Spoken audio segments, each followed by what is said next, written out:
Hello everyone, today I'm going to discuss Cambridge IGCSE Chemistry 0620 paper 2-2 from May June 2025 exam. Question 1. An ice cube melts. What happens to the molecules of water in the ice cube? So when solid melts, it means that the molecules gain energy.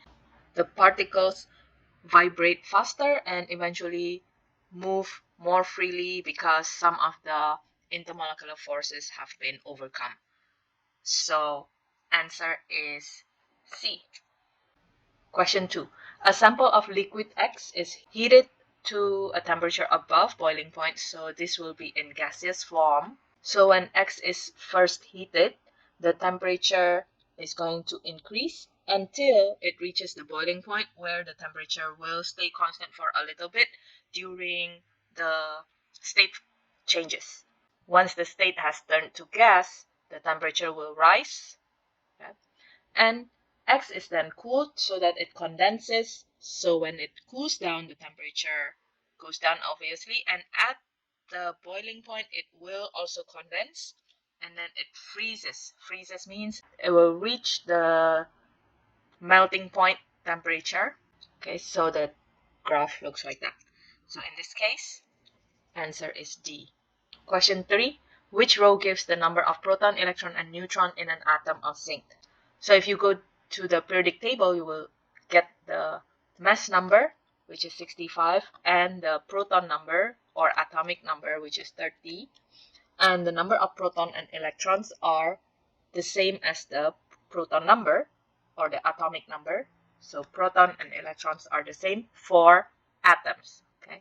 The number of electrons is not the same as protons for ions, but for atoms, proton and electron numbers are the same. Whereas neutron is just mass number minus proton number, so that gives us 35. Number 4. Which particles have the electronic configuration of 288? So we are looking for a particle that has electron number of 18. So argon is 4018. It has 18 electrons. Aluminum atom has 13 electrons. So the ions, which is 3+, must have 10 electrons, because positive ion means the atom has lost electrons. That's why it becomes positive. Sodium atom has 11 electrons, and sodium ion, which is a +1 charge, must have lost 1 electron, so it has 10 electrons. And chloride must have gained 1 electron, so that's 18 electrons. So here the answer is 1 and 4, B. Number 5. A sample of element Q has 2 isotopes. What is the relative atomic mass of this sample Q to 3 Siegfried? So the relative atomic mass is just the average of the masses of the isotopes. So 238 times 66% or 0.66 plus 244 times 0.34, and answer is A. Number 6. Which statement about silicon 4 oxide SiO2 is correct? So the structure of SiO2 is drawn here. It does not conduct electricity because it does not contain delocalized electrons. It has giant covalent structure with each silicon atoms bonded to 4 oxygen atoms. This is correct. Silicon atoms are the black circle and the oxygen atoms are the red circle. So if you see this silicon, it is bonded to 4 oxygen atoms. And each oxygen is bonded to 2 silicon atoms. So B is correct. It has a giant covalent structure, not simple. And D, the structure is similar to diamond, not graphite. Number 7. When 65 grams of zinc reacts with 32 grams of sulfur, 97 grams of zinc sulfide is produced. 65 plus 32 equals to 97. So this indicates that all the zinc and all the sulfur react completely. When 65 grams of zinc reacts with 40 grams of sulfur, the mass of zinc sulfide is still 97 grams. This means that the additional sulfur does not react completely. That means zinc must be the limiting reagent. Number 8, aluminum reacts with iron 3 oxide to form aluminum oxide and iron. Aluminum oxide is Al2O3. Which chemical equation for the reaction between aluminum and iron 3 oxide is correct?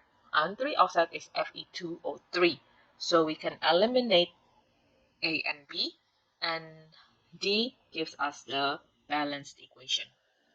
Number 9, the concentration of a solution of sodium hydroxide is 0.50 mole per dm cube. Which mass of sodium hydroxide is used to make 500 cm cube of this solution? So 1 dm cube equals to 1000 cm cube, and in 1000 cm cube there is 0.50 mole of sodium hydroxide. So that means in 500 cm cube there is only 0.25 mole of sodium hydroxide.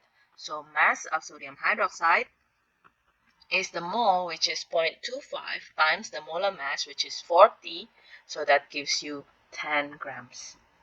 Number 10, molten zinc oxide is electrolyzed using inert electrodes. Molten means zinc oxide is heated to its melting point or above. There is no water involved, so we are only dealing with two ions, zinc 2 plus and O2 minus. Now zinc 2 plus is a cation. A positive ion is called cation, so it goes to the cathode, whereas O2 minus is an anion, so it goes to the anode. So the product on the anode is oxygen, and on the cathode is zinc. There is no hydrogen because there is no water involved. 11. Dilute aqueous sodium chloride is electrolyzed with platinum electrode. So we have 4 ions, Na+, Cl-, H+, and OH- from the water. And it's asking for cathode. So remember, cations go to cathode, right? So we have 2 cations, Na+ and H+. Which of these two give you a more stable product or a less reactive element? So sodium could be reduced to give sodium atom, and hydrogen ion can be reduced to give hydrogen gas. So hydrogen gas is less reactive. Less reactive means more stable. So it's the one that's going to be produced. So answer is A. Number 12. Hydrogen oxygen fuel cell can be used to power vehicles. Which statement is correct? The equation is not to produce hydrogen peroxide, but it's to produce water. So A is wrong. The only chemical products are water and carbon dioxide. Actually, there is no carbon dioxide, so that's why hydrogen oxygen fuel cell is an excellent energy source, because there is no pollutants produced. There is only water. Chemical energy in the fuel is converted to electrical energy. This is correct. It's not converted to heat energy. That's why it is very efficient in that it doesn't have a lot of energy lost.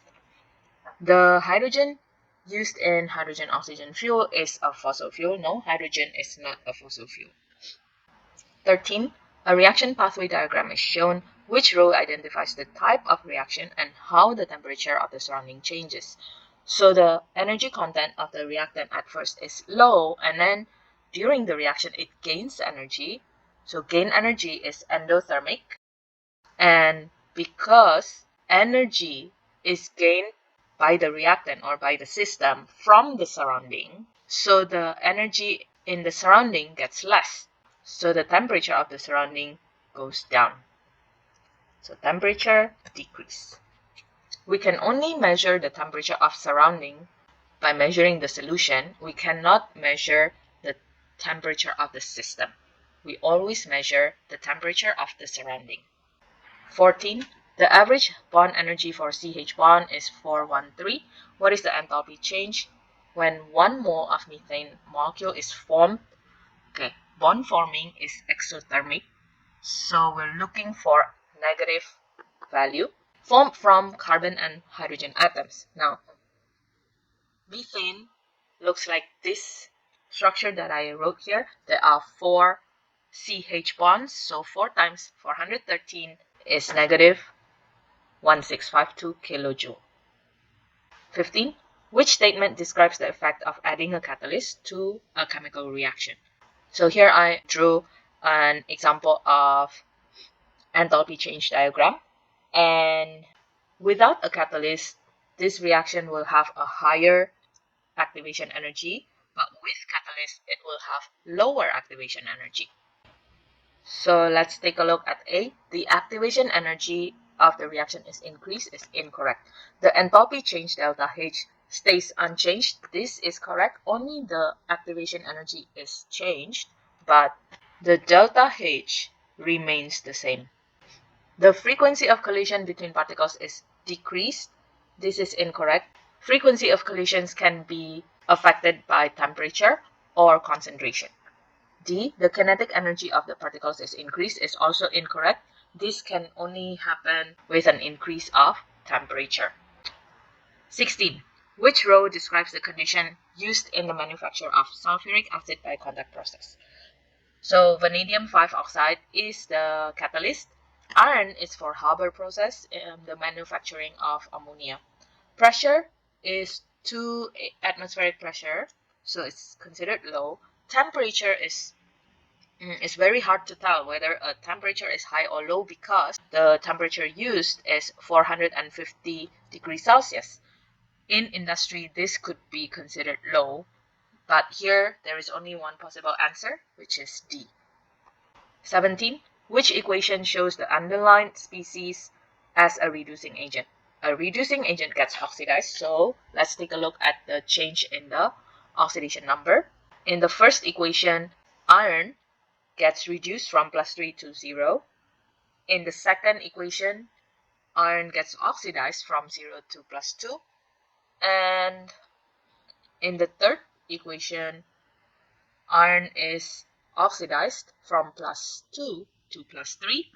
And in the fourth equation, it does not undergo reduction or oxidation. So 2 and 3 is the answer. 18. A farmer incorrectly adds 2 substances to the soil at the same time. They react together to form a gas which turns damp red litmus paper blue. This gas must be an alkaline gas, which is ammonia. So ammonia can be produced when we react ammonium salt with a base. If you remember, an acid donates H plus ion, a base accepts H plus ion. So in this case, NH4 plus is acting as the acid. It loses H plus ion, right, because it is reacting with a base. So basic oxide and ammonium salt. 19. Which row shows the equations for the dissociation of hydrochloric acid, which is a strong acid, and of ethanoic acid, which is a weak acid? So strong acid dissociates completely. We're using the one-sided arrow, and the weak acid dissociates partially, so we're using the reversible arrow. Answer is A. Which 3 oxides are all acidic? So acidic oxides are non-metal oxides, although a few non-metal oxides are neutral, like nitrogen monoxide or carbon monoxide or water. Right? So we are looking for non-metal oxides. Answer is C. 21. The table shows some properties of noble gases. Which row predicts the density and the boiling point of krypton? So krypton is between argon and xenon. The value in the density should be somewhere in the middle, and boiling point as well. So the closest to the average of argon and xenon is C. 22. Sodium is a group 1 metal. What is a physical property of sodium? It is a metal, so it will conduct electricity, but group 1 metals have low melting point and low density. That's why sodium floats on water. Water has a density of 1 gram per mil, so sodium's density must be less than 1 gram per mil. And since it is a metal, it is malleable. 23. Tennessine is a manufactured element that is below astatine. What is the expected state of tennessine at room temperature and pressure? So we have fluorine, chlorine, bromine, iodine, astatine, and tennessine. Now, at room temperature, the element fluorine is in gaseous state, chlorine is also in gaseous state, bromine is a liquid, Iodine is a solid, so as we go down the group, the melting point increases, so we would expect that the state is a solid. 24. When chlorine is bubbled into aqueous sodium bromide, a displacement reaction occurs. Which description of this reaction is correct? So this is the balance reaction equation. This is the element chlorine, and this is sodium bromide. So actually the displacement is chlorine displaces bromide. Answer is D. 25. Brass is an alloy of copper. Which statement about brass or copper is correct? So copper is a pure element. The structure looks like this. Brass is a mix of copper and zinc. So the structure looks like this. So brass is not a compound, but since it is a mixture of metals, it still conducts electricity. Copper conducts electricity because its atoms are free to move. This is incorrect. Copper conducts electricity because it has delocalized electrons, not atoms. Brass is harder than copper, and this is correct because the layers of atoms cannot easily slide over one another due to the different sizes of atoms. Copper is stronger than brass. This is wrong. Brass is stronger because the layers cannot slide over each other easily. 26. The ionic equation for some reactions between metals and aqueous metal ions are shown. Which further information can be used to place copper, magnesium, silver, tin, and zinc in order of their reactivity? So from the first equation, copper, silver, we can see that copper is more reactive than silver. Magnesium and zinc, let's leave that till later. Zinc and copper, zinc is more reactive than copper. And then we go to the second equation again. Magnesium and zinc, magnesium is more reactive than zinc because magnesium can displace zinc ion. And lastly, tin versus copper. Tin is more reactive than copper, but it could go either here, here, or here, right? So we're not sure at this point where tin is going to be. So we can compare tin and zinc and see which one is more reactive. So A is the answer. 27. Zinc is used to galvanize iron to prevent it from rusting. Which statements are correct? Galvanizing is an example of a barrier method.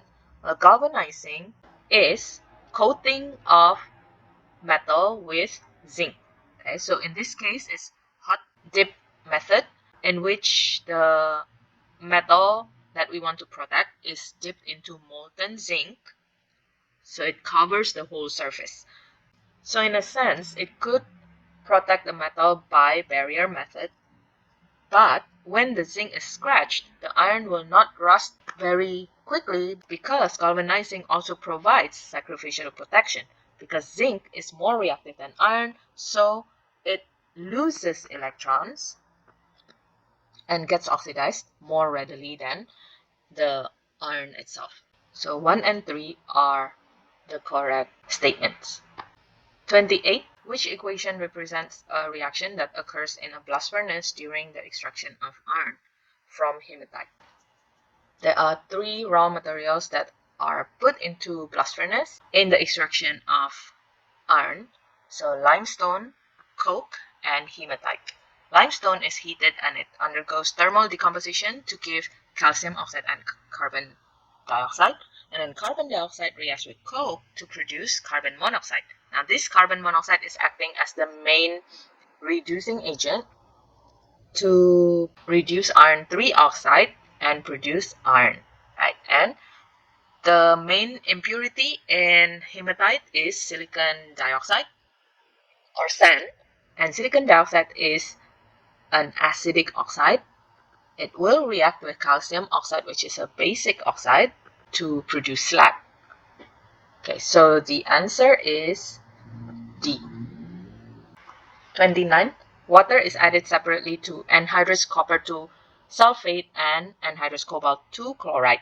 Which row shows the color changes? So on the left hand side here we have copper sulfate.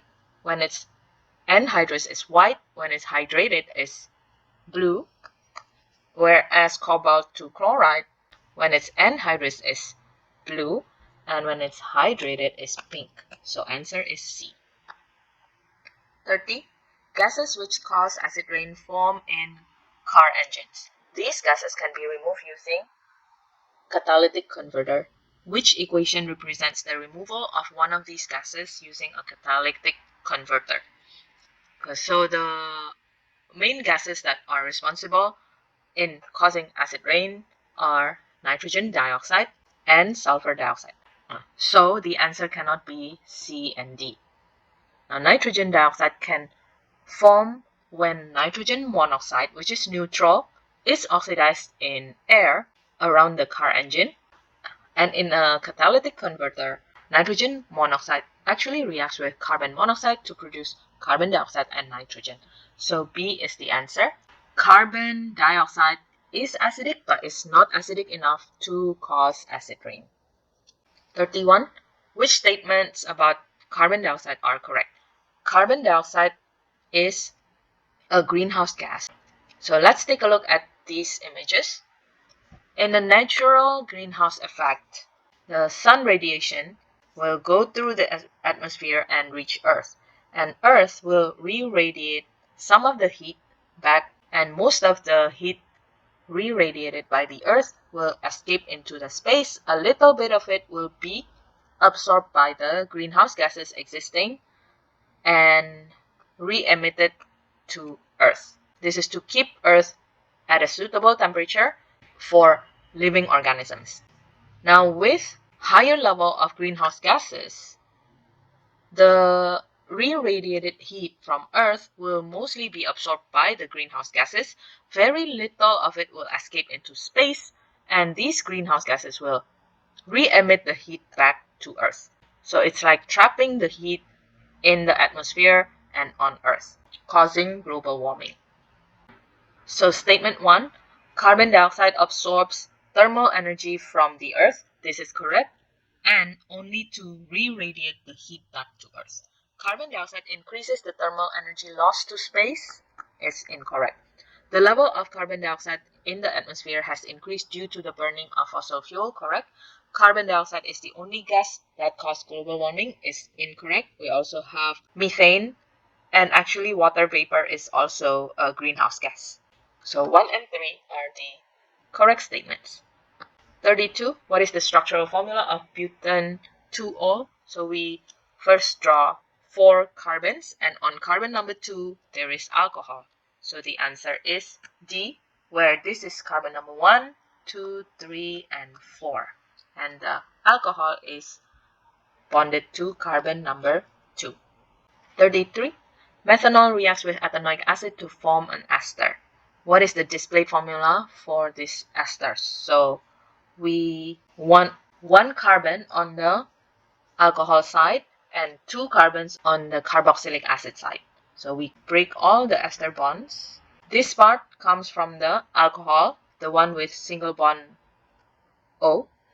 The one with double bond O comes from the carboxylic acid. Right? So the answer should be C, because it comes from 1 carbon alcohol, so that's methanol, and 2 carbon carboxylic acid, so that's ethanoic acid. 34. Petroleum can be separated into useful fractions by fractional distillation. Which row shows the correct use of the named fraction? Bitumen is for layering roads, not for lubricants. Naphtha is for making chemicals, not for fuel for home heating. Kerosene is a jet fuel. This is correct. 35. Ethane reacts with chlorine in the presence of UV light. Which products are formed? So this is a free radical substitution reaction where 1 hydrogen, it doesn't matter which hydrogen, but just one of them, will be substituted by 1 chlorine, right? So one of the product will be HCl definitely, and the ethane will now have lost 1 hydrogen but gained 1 chlorine. So the answer should be C. 36. Ethanol can be made by the fermentation of aqueous glucose and by the catalytic addition of steam to ethene. what are two advantages of making ethanol by the catalytic addition of steam to ethene. So definitely faster reaction, but not renewable raw material because ethene is obtained from crude oil, so it's not renewable. Purer product is correct, faster reaction is correct, so B is the answer. C, renewable raw material, again, is not renewable. And continuous process is correct. What it means by continuous process is when ethene and steam are injected into this reaction chamber, it is exposed to the phosphoric acid catalyst at a certain condition, right? So when it comes out from this reaction chamber, some of the gases still have not reacted, but the ethanol that is formed will be condensed and separated, and then the gases that have not reacted will be recycled back into the reaction chamber along with more ethene and more steam. So this process will keep on going and going. More and more reagents will be added into the reaction chamber and exposed to the catalyst. So this is what continuous process is. Whereas fermentation is not continuous because once you have made one batch, that's it. You have to wait until certain time where the fermentation has reached its maximum reaction, and then that is one batch. So fermentation is a batch process, but catalytic addition of steam to ethylene is a continuous process. D, uses more energy. Uses more energy is correct, but it's not an advantage, it's actually a disadvantage. So B is the answer. 37. The structure of a polymer repeat unit is shown. Which pairs of monomers is used to make this polymer? This is an amide link. Amide link is made of amine and carboxylic acid groups, right? So this side comes from the diamine and this side comes from the dicarboxylic acid. So we have 2 carbons on this diamine and we have 4 carbons on this dicarboxylic acid. So B is the answer.